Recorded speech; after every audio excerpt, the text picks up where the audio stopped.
নমস্কার। আজ আমরা আবার মা ও মেয়ে আরেকটি নতুন গল্প নিয়ে তোমাদের সামনে হাজির হয়েছি। আজকের গল্পর নাম ডাক্তার ডাকলেন হর্ষবর্ধন। লেখক শিবরাম চক্রবর্তী।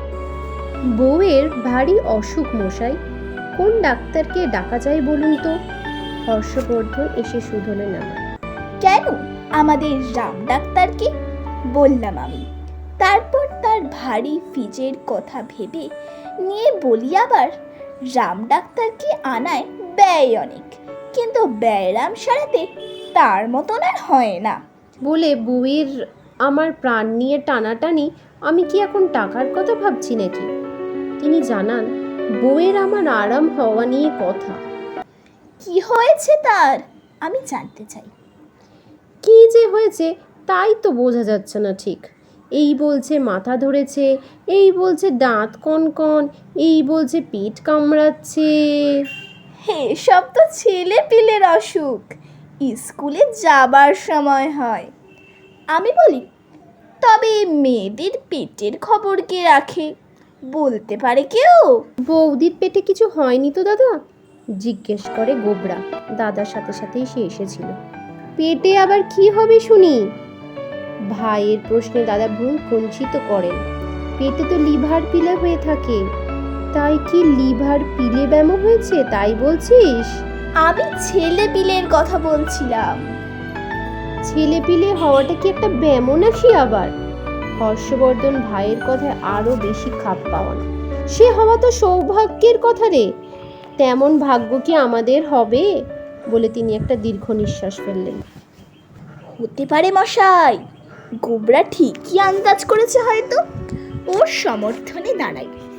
পেটে ছেলে হলে শুনেছি অমনটাই নাকি হয়। মাথা ধরে, গা বমি বমি করে, পেট কামড়ায়। ছেলেটাই কামড়ায় কিনা কে জানে। ছেলের কামড়ের কথাটা মনে পড়ে গেল আমার। হর্ষবর্ধনের এক আধুনিকা শ্যালিকা একবার বাড়িতে এসেছিলেন ওদের বাড়ি একটা বাচ্চা ছেলেকে কোলে নিয়ে।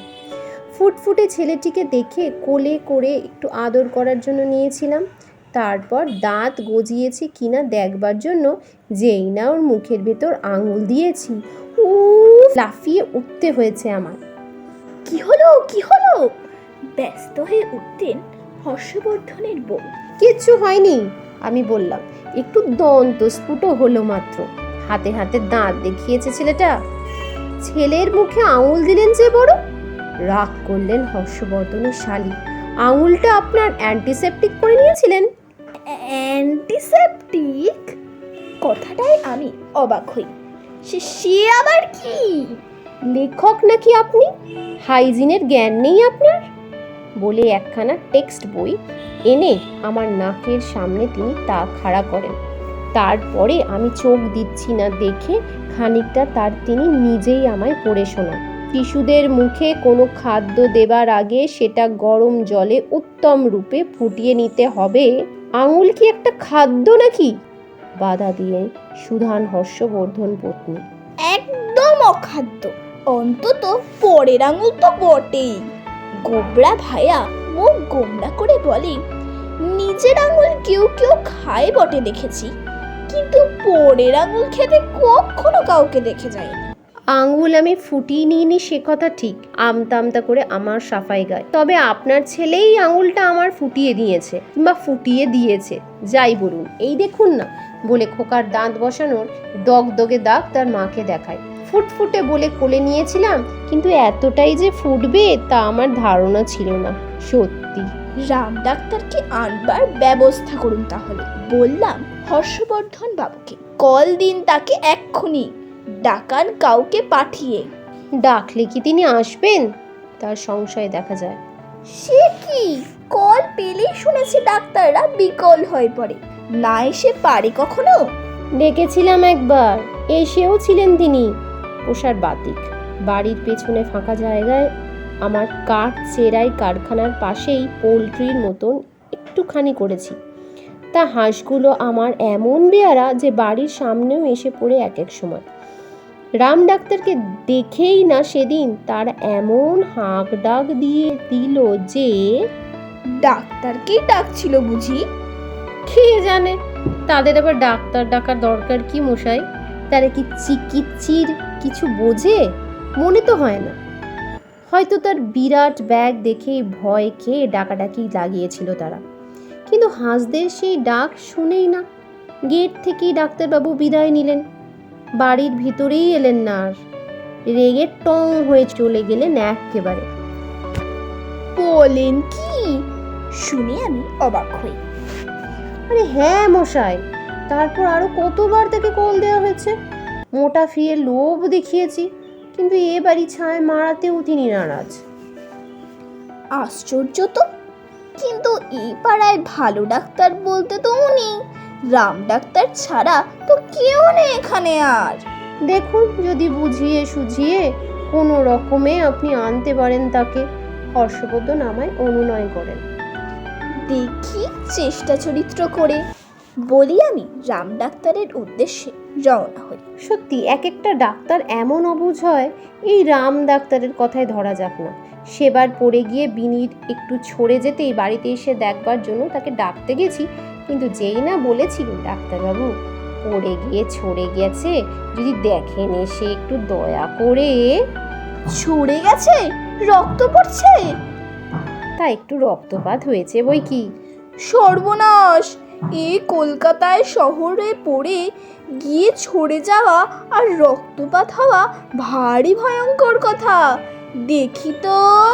বলেই তিনি তার ডাক্তারি ব্যাগের ভেতর থেকে থার্মোমিটারটা বার করে আমার মুখের মধ্যে গুঁজে দিলেন। এবার শুয়ে পড়ুন তো চট করে, বলে আমায় একটি কথাও আর কইতে না দিয়ে ঘাড় ধরে শুইয়ে দিলেন তার টেবিলের উপর। শুয়ে পড়ুন, শুয়ে পড়ুন চট করে, আর একটি কথাও নয়। মুখ গহ্বরে থার্মোমিটার নিয়ে কথা বলবো, তার উপায় কি? প্রতিবাদ করার জয়ই পেলাম না, আর তিনি সেই ফাঁকে পেল্লাই একটা সিরিঞ্জ দিয়ে একখানা ইঞ্জেকশন ঠুকে দিলেন আমার। ব্যাস, আর কোনো ভয় নেই। অ্যান্টি টিটেনাস ইঞ্জেকশন দিয়ে দিলাম, ধনুষ্টঙ্কার ভয় রইল না আর। বলে আমার মুখের থেকে থার্মোমিটারটা বার করলেন, করে দেখে বললেন, জ্বরটরও তো হয়নি তো? না, ভয় নেই কোনো আর, বেঁচে গেলেন এ যাত্রা। মুখ খোলা পেতে তখন আমি বলবার ফুরসত পেলাম, ডাক্তারবাবু আমার তো কিছু হয়নি, আমি পড়েও যাইনি ছড়ে যায়নি, আমার বোন বিনি পড়ে গিয়ে ছড়ে গেছে, কথাটা আপনি না বুঝেই। ও তাই নাকি? তা বলতে হয় আগে। যাক, যা হবার হয়েই গেছে, চলুন তাকেও একটা ইঞ্জেকশন দিয়ে আসি তাহলে। ছড়ে যাবার পর ডেটল দেওয়া হয়েছিল? ডেটল কি আইডিন? আজ্ঞে হ্যাঁ। তবে তো হয়েইছে। তবে চলুন ইঞ্জেকশনটা দিয়ে আসি গে, সাবধানের মার নেই বলে কথায়। বিবেচনা করে বিনির ইঞ্জেকশনের বিনিময়ে তিনি আর কিছু নিলেন না। আমারটার দাম দিতে হলো অবশ্য, প্লাস তার কলের দরুন ডিজিট। সেই অবুঝ রাম ডাক্তারের কাছে যেতে হচ্ছে আজ আমায়। বেশ ভয়ে ভয়েই আমি এগোই, বলতে কি বুঝে সুঝে পারতে হবে কথাটা, বেশ বুঝিয়ে সুঝিয়ে। যা অবুঝ ডাক্তার বাবা! চেম্বারে ঢুকেই দূর থেকেই তাকে নমস্কার জানাই। ডাক্তারবাবু, আপনাকে কল দিতে এসেছি, কিন্তু আমার জন্য নয়। আমার কোনো অসুখ করেনি, কিচ্ছু হয়নি, আমার পড়েও যায়নি ছড়েও যায়নি। আমাকে ধরে আবার ফুঁড়ে টুড়ে দেবেন না যেন সেইবারের মতো। বলে হর্ষবর্ধন বাবুর কথাটা পারলাম। শুনেই না তিনি আমাকে তেড়ে এসে ফুঁড়ে না দিলেও এমন তেড়ে ফুঁড়ে উঠলেন যে আর বলবার নয়। না, ওদের বাড়ি আমি আর যাব না, প্রাণ থাকতে নয়, এ জন্মে না। ওরা ভারী অভদ্র। হর্ষবর্ধন অভদ্র? এমন কথা বলবেন না, ওর শত্রুতেও এমন কথা বলে না, বলতেই পারে না। অভদ্র না তো কি? বাড়িতে ডেকে নিয়ে গিয়ে অপমান করাটা কি অভদ্রতা না কি তাহলে? আপনাকে বাড়িতে ডেকে এনে ও অপমান করেছেন উনি? বিশ্বাস হয় না মশাই, আপনি ভুল বুঝেছেন। আপনি যা বলতে গিয়ে অবুঝ কথাটা আমি চেপে যাই একেবারে। উনি নিজে না করলেও ওর পোষা হাসতে বিয়ে করিয়েছে, সে একই কথা হলো। হাসেদের দিয়ে অপমান? আমার বিশ্বাস হয় না। হ্যাঁ মশাই, মিথ্যে কথা বলছি আপনাকে? আমাকে দেখেই না তার সেই পাঁজি হাঁসগুলো এমন গালাগালি শুরু করলো যে কহতব্য নয়। হাঁসেরা গাল দিল আপনাকে? আরে মশাই, হাঁসকেই তো লোকে গাল দেয়। আমার বোন পুতুল এমন চমৎকার ডাক রোস্ট রাঁধে যে কি বলবো, গালে দিলে হাতে স্বর্গ পায়। সে যাই বলুন, হর্ষবর্ধন বাবুর হাঁসগুলো তেমন উপাদায় নয়, বিলকুল বিস্তুল্য। আমাকে দেখেই না তারা কোয়াক কোয়াক বলে এমন গাল পাড়তে শুরু করলো যে বলতে বলতে তিনি রাঙা হয়ে উঠলেন। কেন, আমি আমি কি কোয়াক? আমি কি হাতুড়ে ডাক্তার নাকি? লোকে বললেই হলো। ও এই কথা! আমি ওকে আশ্বাস দিই, না মশাই না, হাঁসগুলো আপনার কোনো গুপ্ত কথা ফাঁস করেনি, এমনি ওরা হাঁস ফাঁস করছিল। হর্ষবর্ধন বাবু ওগুলো বিলতি হাঁস কিনা, তাই ওরা ওই রকম ইংরেজি ভাষায় কথা বলে। ইংরেজিতে কক বলতে যা বোঝায় তা ঠিক ওর অর্থ নয়। বাঙালি হাঁস হলে ওই কথাটার মানে হতো মানে বঙ্গ ভাষায় ওর অনুবাদ করলে হবে প্যাক প্যাক। Pack pack? ঠিক বলছেন, তাহলে আর কোনো কথাই নেই, চলুন তবে। বলে তিনি রাজি হলেন যেতে। দাঁড়ান, আমার ব্যাগটা গুছিয়ে নিয়ে আগে। এই ব্যাগ নিয়েই হয়েছে আমার যত হাঙ্গামা। এটাকে বাগে আনাই দেয়। এক এক সময় এমন মুশকিলে পড়তে হয় মশাই। বাগাড়ম্বর বেশি না করে আমি বলতে যাই, বাধা দিয়ে তিনি চেঁচিয়ে ওঠেন, বাগাড়ম্বর? বৃথা বাগাড়ম্বর করছি আমি? না না, সে কথা বলছি না, বলছিলাম যে। কি বলছিলেন? বলছিলাম একটু ব্যগ্র হবেন দয়া করে, রোগিণীর অবস্থা ভারী কাহিল কিনা। ব্যগ্রই হচ্ছে তো, ব্যাগ না হলে কি করে ব্যগ্র হই? এই ব্যাগের মধ্যে তো আমার থার্মোমিটার, স্টেথিস্কোপ, রক্তচাপ মাপার যন্ত্র, ওষুধপত্র, যাবতীয় কিছু। বলে সব কিছু গুছিয়ে নিয়ে সব এক হয়ে তিনি সবেগে আমার সাথে বেরিয়ে পড়লেন। কিন্তু এক কদম না যেতে তিনি থমকে দাঁড়ালেন একদম। পথের মধ্যে দাঁড়িয়ে পড়ে বকতে লাগলেন আমায়। না, আমি যাব না। আমি প্রতিজ্ঞা করেছি যে আপনার ওই কোয়াক কোয়াকি হোক আর প্যাক প্যাকি হোক, ওই হাঁসরা থাকলে ও বাড়িতে আমি পা দেব না, প্রতিজ্ঞা করেছিলাম। আমার শপথ আমি ভাঙতে পারবো না, মাফ করবেন আমায়। বলে তিনি বেঁকে দাঁড়ালেন এবং আর দাঁড়ালেন না। তারপর আর না এঁকে বেঁকে সোজা তিনি এগুলেন নিজের বাড়ির দিকে। রাম ডাক্তার এমন অবুঝ, সত্যি অগুত্তা, কি আর করি, সব গিয়ে খোলসা করে বললাম হর্ষবর্ধনকে। বললাম যে বউকে যদি বাঁচাতে চান তো বিদায় করে দিন আপনার হাঁসেদের। শুনে হর্ষবর্ধন খানিকক্ষণ গুম হয়ে কি যেন ভাবলেন।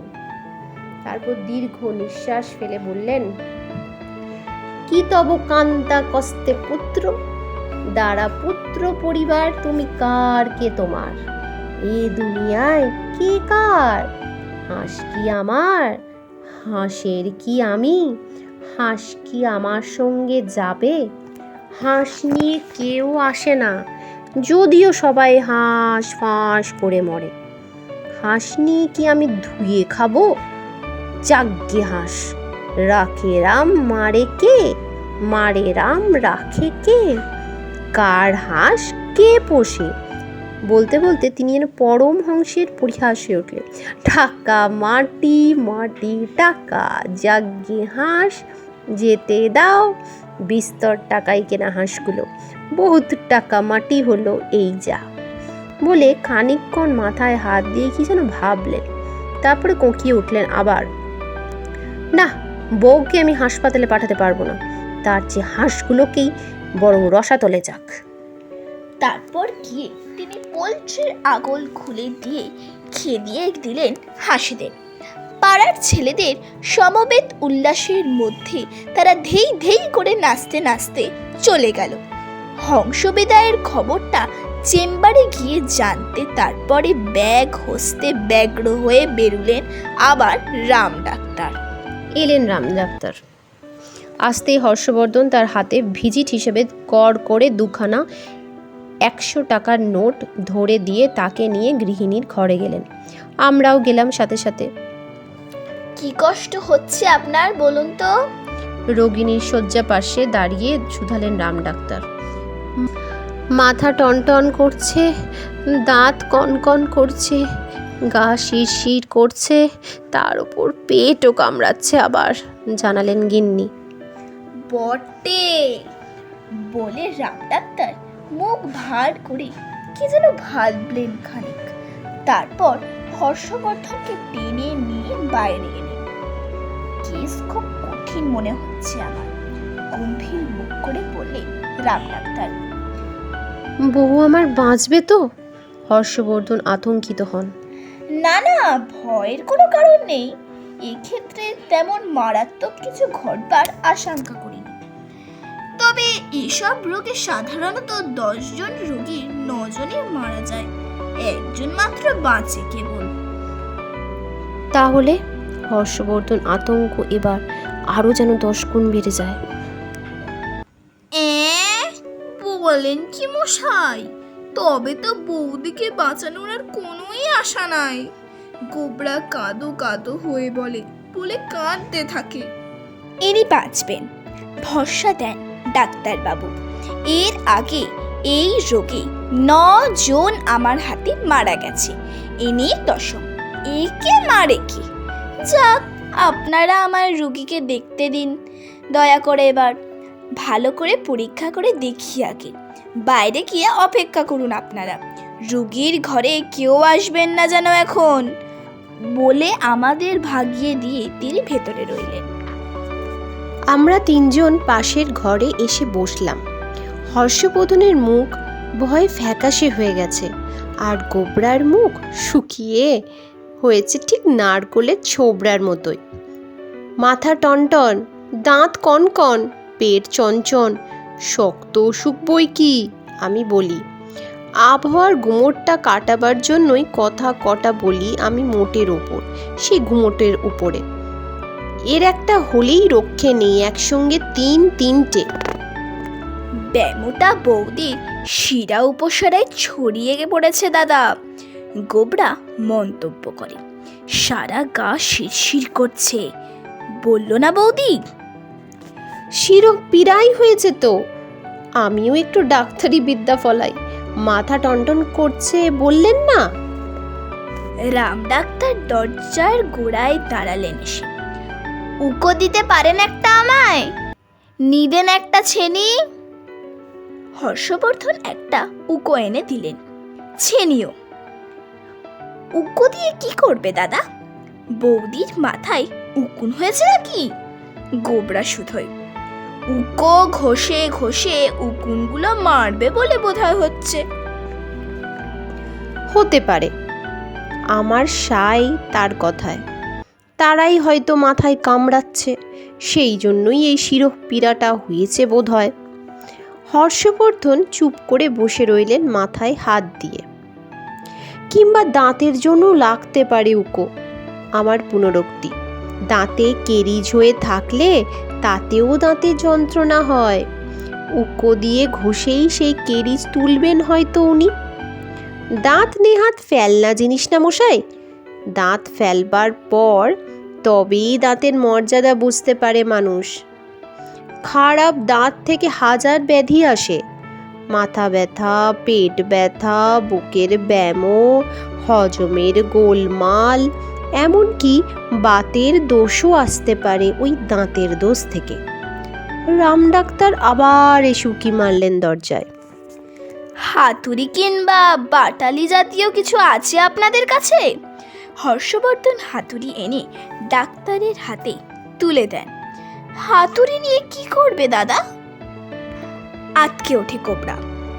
দাঁতের গোড়ায় ঠুকবে নাকি গো? দাঁতের ব্যথা সারাতে দাঁতগুলোই সব তুলে না ফেলে বৌদির? কি জানি ভাই, দীর্ঘ নিঃশ্বাস ফেললেন দাদা।